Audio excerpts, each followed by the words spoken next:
발표를 시작하겠습니다. 안녕하세요. 제 논문의 주제는 파이썬을 이용한 아동용 단모음 조음 훈련 프로그램입니다. 먼저 제 연구에 대해 간단하게 소개하겠습니다.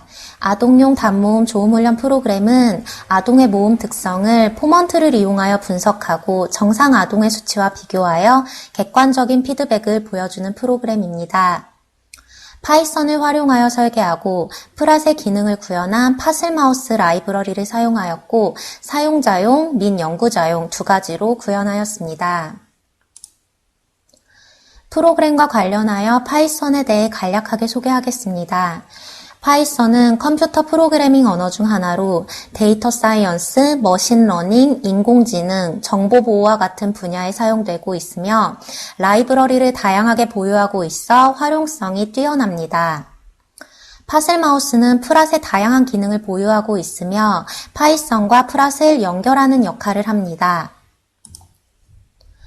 프랏은 음성 분석 소프트웨어로 다양한 기능을 갖추고 있어 언어병리학 분야에서도 많이 사용되고 있습니다.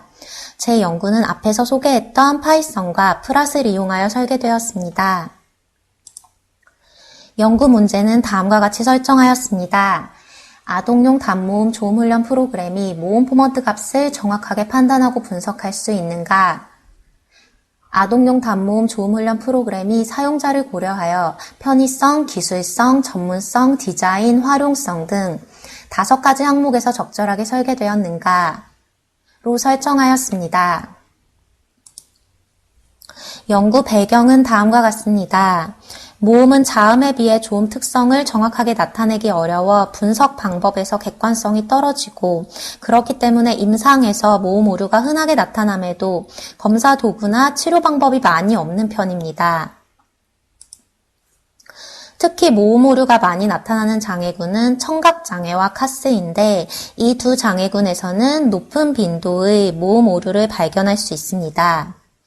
그 외에도 다운 증후군, 뇌성마비, 경직형 합의마비, 인공화후 이식 아동 등에서 모음 오류가 나타납니다.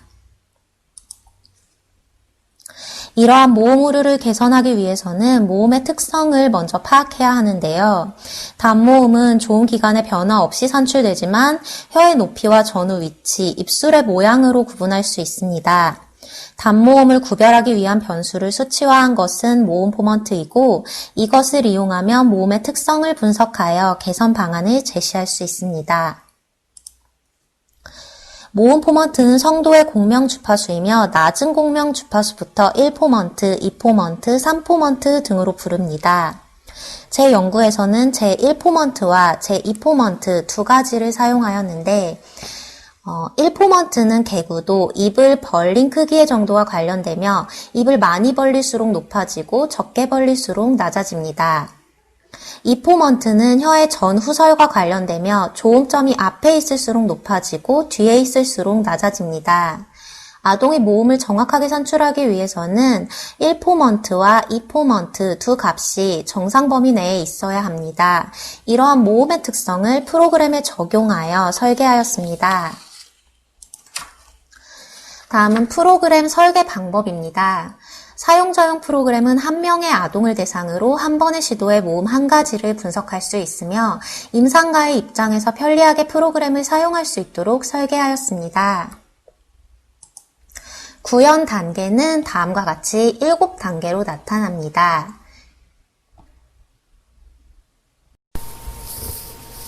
다음은 스크립트 분석에 대한 부분입니다. 아동의 모음은 각 모음별로 포먼트 세팅 변수가 많아 일관된 세팅 조건을 제시하기 어려운데요. 이와 관련하여 박지연, 성철재는 아동을 대상으로 모음별 포먼트 세팅 스크립트를 제안하였고 6세 아동을 대상으로 최적의 포먼트 세팅 스크립트를 구현하였습니다. 아동을 대상으로 모음별 포먼트 세팅 스크립트를 제안하는 방법은 해당 논문을 참고하여 진행하였고 모음별 최대 포먼트 값, 모음별 최대 포먼트 범위, 최적의 포먼트 세팅 조건 등 알고리즘과 수치를 참고하여 진행하였습니다. 이 프로그램이 파이썬으로 구현되었기 때문에 프로그램에서 중요한 역할을 하는 코드들에 대해 설명드리려고 합니다. 먼저 슬로우 버전의 포먼트 수와 최대 포먼트 값을 지정하는 부분입니다. 표준 편차 합의 최소값을 매우 큰 값으로 초기화한 다음 패스트 모드가 0일 때 아래의 코드가 실행되도록 하였습니다. 슬로우 버전에서는 기존 연구를 참고하여 포먼트 수와 최대 포먼트 범위를 정하였습니다. 포먼트 수는 5부터 7까지 0.5 단위로 5, 5.5, 6, 6.5, 7의 5가지로 정하였고 최대 포먼트는 각 모음별로 다음과 같이 정하고 범위를 2000으로 설정하였습니다. 이때 최대 포먼트 범위 2000에서 100씩 20번을 돌며 그 20번의 포먼트 개수의 합 5를 곱하여 최적의 포먼트 수와 최대 포먼트 값을 찾기 위해서 총 100번의 루프가 돌게 됩니다. 패스트 버전은 슬로우와는 조금 다른데 포먼트 수와 최대 포먼트를 한 개의 값으로 고정하였습니다. 이 값은 제가 수집했던 61명의 아동의 데이터를 바탕으로 최적의 포먼트 세팅을 구하여 적용하였습니다. 슬로우와 달리 루프를 돌지 않기 때문에 빠르게 데이터 분석이 진행됩니다. 다음은 녹음된 데이터에서 안전 구간을 추출하는 부분입니다. 안전 구간은 전체 발화 구간 중 인텐시티가 비교적 일정하게 나타나는 구간을 의미합니다. 윗부분은 안전 구간의 시작점을 구하는 코드이고 아래쪽 부분은 끝 지점을 구하는 코드인데요. diff 값은 different를 나타내며 얼마나 차이 나는지 정의하는 값입니다. while문을 이용하여 반복적으로 첫 프레임부터 값의 차이를 비교하게 되는데 특정 프레임에서 그 프레임 전까지의 평균값과 그 프레임의 값을 비교하여 특정 값 이상일 때 다음으로 넘어가도록 설계하였습니다. 끝 지점도 시작 지점과 같은 방법으로 구합니다. 다음은 표준 편차 최소 지점의 세팅 값으로 포먼트 값을 측정하는 부분입니다. 기존 연구에서는 모든 경우의 수에서 1포먼트의 변이와 2포먼트의 변이가 가장 적은 경우를 찾아 그때의 최대 포먼트 값, 포먼트 개수를 최적의 포먼트 세팅 조건으로 보았는데요. 여기에서도 동일한 원리를 적용하였습니다. 각각의 표준 편차를 로그 스케일을 사용하여 변환하였고 그 값이 최소일 때의 최대 포먼트 값과 포먼트 개수를 추출하였습니다. 그리고 그때의 포먼트 값을 측정하였습니다. 마지막으로 녹음된 데이터 조건에 대한 반응문에 대해 살펴보겠습니다. 녹음된 데이터 조건이 1포먼트와 2포먼트 값 범위 내에 있을 때, 1포먼트나 2포먼트 값만 범위 내에 있을 때, 그리고 두 가지 값 모두 범위를 벗어났을 때의 반응이 각각 이렇게 다르게 나타납니다. 다음은 연구자용 프로그램에 대해 간략하게 소개하겠습니다. 대량의 정보를 처리하기 편리하지만 스크립트를 사용할 수 있는 개발 환경에서만 실행이 가능하다는 특징이 있습니다. 연구자용 프로그램은 다음과 같은 화면에서 실행되고 분석이 완료되면 다음과 같은 엑셀 파일로 정보를 보여줍니다. 프로그램이 정상 아동과 모음 오류가 있는 아동의 값을 비교해야 하기 때문에 먼저 정상 아동의 모음 포먼트 평균 값이 필요했는데요. 그 값을 구하기 위해서 만 5에서 7세의 아동 61명을 대상으로 7가지의 단모음을 수집하였습니다. 그리고 수집한 데이터를 바탕으로 모음별 포먼트 평균값, 모음별 포먼트 표준 편차를 분석하고 분석 결과를 참고하여 정상 아동의 모음별 포먼트 평균값과 정상 범위를 지정하였습니다. 61명의 아동을 대상으로 한 모음 포먼트 평균값과 표준 편차에 대한 표를 첨부하였습니다.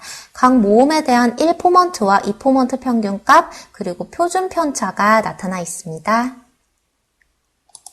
앞에서 제시되었던 표를 참고하여 모음 집단별 포먼트 정조음 범위를 정하였습니다. 이 범위는 표준 편차를 참고하여 50 단위의 수로 정하였습니다. 다음은 프로그램 성능 평가입니다. 프락과 파이썬 두 집단의 평균과 분산해서 통계적으로 유의한 차이가 있는지 알아보기 위하여 독립표본 T 검정을 실시하였습니다. 마찬가지로 슬로우와 패스트 버전 간 차이가 있는지 보기 위해서 같은 방법으로 T 검정을 실시하였습니다. 마지막으로 포먼트 산점도를 이용한 종합적 평가를 진행하였습니다. 사용자 평가도 진행했는데요. 편의성, 기술성, 전문성, 디자인, 활용성 등 5가지 항목에 대한 설문조사를 언어병리 전문가를 대상으로 실시하였고 점수는 리커트의 7점 척도를 이용하여 배점하였습니다. 연구 결과입니다. 먼저 프로그램 성능평가 결과를 살펴보면 프랍과 파이썬 프로그램의 추출값이 모든 모음에 대해 유의한 차이가 나타나지 않았습니다. 이 결과로 2가지 프로그램이 실제 구현에는 크게 차이가 없다는 것을 알 수 있습니다. 정밀도에 따른 결과값을 비교했을 때도 모든 모음에 대하여 유의한 차이는 없었습니다. 2가지 버전 또한 실제 구현에서 크게 차이가 없는 것으로 볼 수 있습니다.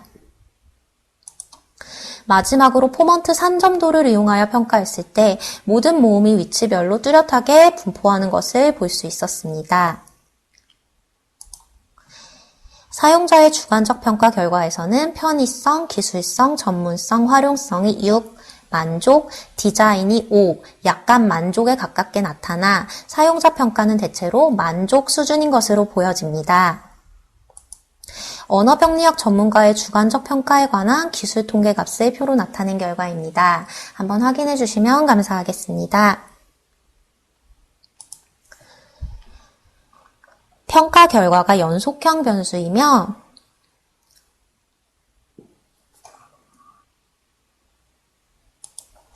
평가자가 3인 이상이므로 급간 내 상관계수를 이용하여 신뢰도 검사를 실시했을 때 신뢰도 상관계수는 0.644로 높은 상관 수준을 보이며 유의 수준 0.05에서 유의하였습니다. 다음은 프로그램의 실행입니다. 직접 시연하며 보여드리도록 하겠습니다. 지금 보시는 화면은 프로그램의 메인 화면입니다. 먼저 환경 설정에 들어가서 설정을 마친 후에 시작하기를 눌러서 보여드리도록 하겠습니다. 설정에 가시면 첫 번째 항목으로 선호하는 음성을 선택하세요 항목이 있는데요. 이거는 성별 선택에 따라서 재생되는 음성이 남성이나 여성 중 선택할 수 있는 것이고요. 저는 일단 남성을 선택해 보도록 하겠습니다. 그리고 정밀도를 선택하세요 항목이 있는데요. 이건 앞에서 말씀드렸던 슬로우 버전과 패스트 버전을 선택하는 항목입니다. 저는 빠른 시연을 위해서 패스트 버전을 선택한 후에 저장을 누르겠습니다. 다시 메인으로 돌아오게 되면 세션 번호와 이름, 나이, 성별이 있는데요. 저는 임의대로 이렇게 지정을 해서 기입을 해보았습니다. 시작하기를 누르고 시작하도록 하겠습니다. 시작하기를 누르면 연습할 모음을 선택하세요 라고 뜬 후에 7가지 모음이 이렇게 아래에 나타납니다. 저는 7가지 모음 중에 아와 이를 선택하여 시연을 보여드리도록 하겠습니다. 먼저 아를 선택하겠습니다. 선택한 모음에 대한 설명이 나오고 예제 음성이 3번 나옵니다. 그 다음 삐 소리가 들리면 녹음을 하면 되는데요. 보여드리도록 하겠습니다.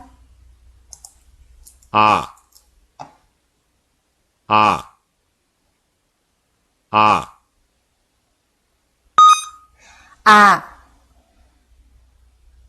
네, 녹음이 완료되었다는 창이 뜨고요. 다시 녹음하기와 결과 보기가 있습니다. 결과 보기를 한번 눌러서 확인하겠습니다. 네, 1 포먼트 측정값과 2 포먼트 측정값이 각각 수치로 이렇게 표현되고 있고요. 분석 결과 또래 아동의 평균 수치와 일치하거나 비슷하다고 뜨고 있네요. 그래서 해당 모음을 아 하고 정확하게 발음하고 있다고 뜨고 있습니다. 다시 처음으로 돌아가서 이번에는 이 모음을 선택한 후에 제가 아 소리를 낸 후 어떻게 되는지 한번 보도록 하겠습니다. 이,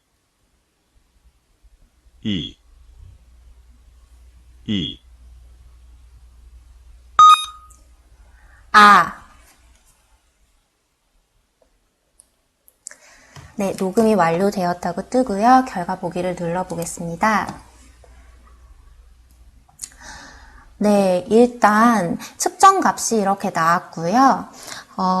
제가 전설 모음이면서 고모음인 이를 후설 모음이면서 저모음인 아로 표현을 했을 경우에 이를 아로 표현했을 때 입을 많이 벌리고 조음하고 있다고 뜨고 있고요. 또 조음점이 너무 뒤쪽에 있다고 정확하게 나타내주고 있습니다. 네, 다시 처음으로 돌아간 뒤에 프로그램을 종료하도록 하겠습니다. 네, 시연을 마치도록 하겠습니다.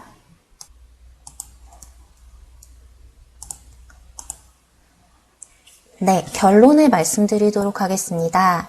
연구의 목적은 아동의 모음을 분석하여 정조음과 오조음 여부를 밝혀내고 오조음일 때는 정형화된 수치를 이용하여 객관적으로 피드백을 제시하는 것입니다.